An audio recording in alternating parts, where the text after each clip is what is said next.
Once upon a time, in a small village called Nketa, there lived a kind and hardworking woman named Amara. Amara was loved by everyone in the village because of her generous heart and the warm smile she always wore. She was married to a man named Chike, who was a fisherman. They had a simple life but were happy, living in a small mud house near the river. Amara and Chike was peaceful until one fateful night. It was the night when everything changed.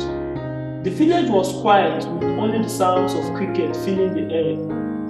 Amara and Chike were in their home, talking about their plans for the future. Suddenly, there was a loud bang on the door. Chike's heart raced as he rushed to see who it was. Amara followed him holding a lantern. When they opened the door, they were greeted by the sight of armed robbers with fierce looks on their faces. They barged into the house, pushing Chike and Amara to the ground. The leader of the robbers, a tall man with a scar on his face, commanded his men to ransack the house. They took everything valuable: money, food, and even the little jewelries Amara had. But the robbers were not satisfied with just taking things. The leader, who they called Scarface, looked at Amara with greedy eyes. "You are a beautiful woman," he sneered. "Tonight you will be mine, and your husband will watch." Amara's heart sank. She looked at Chike, hoping he would protect her. But Chike was scared and frozen in place. Unsure of what to do, Amara gathered her courage and said, "I will never betray my husband. I will never be yours." Scarface's face twisted in anger. "If you refuse, you will pay a great price," he warned. Amara stood her ground, refusing to give in to his demands. Scarface's anger grew, and he ordered his men to hold her down. They dragged her outside, and before Chike could do anything, they took a sharp machete and with one swift move cut off Amara's leg. Amara screamed in pain, her cries echoing through the quiet night. Chike watched in horror, tears streaming down his face. He wanted to help her, but he was too afraid. The robbers laughed and mocked him for his cowardice.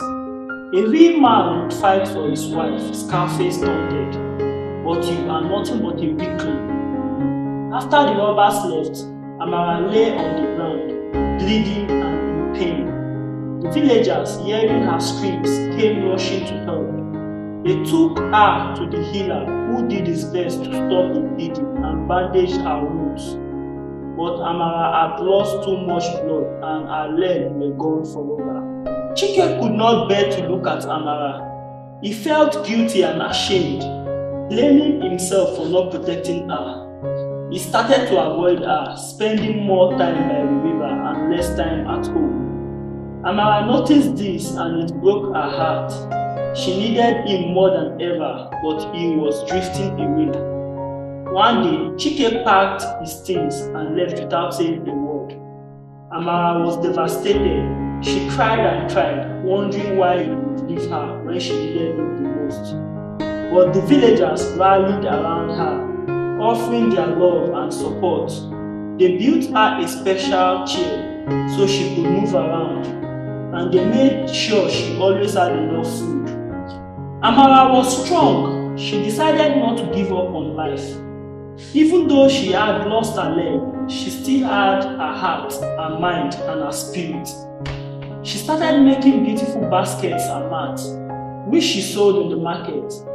The villagers admired her courage and often came to buy from her, not just because of her product, but because of the strength she showed every day.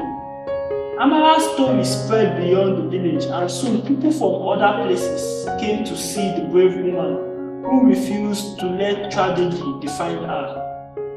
She became an inspiration, teaching others that even when life knocks you down, you still rise and shine.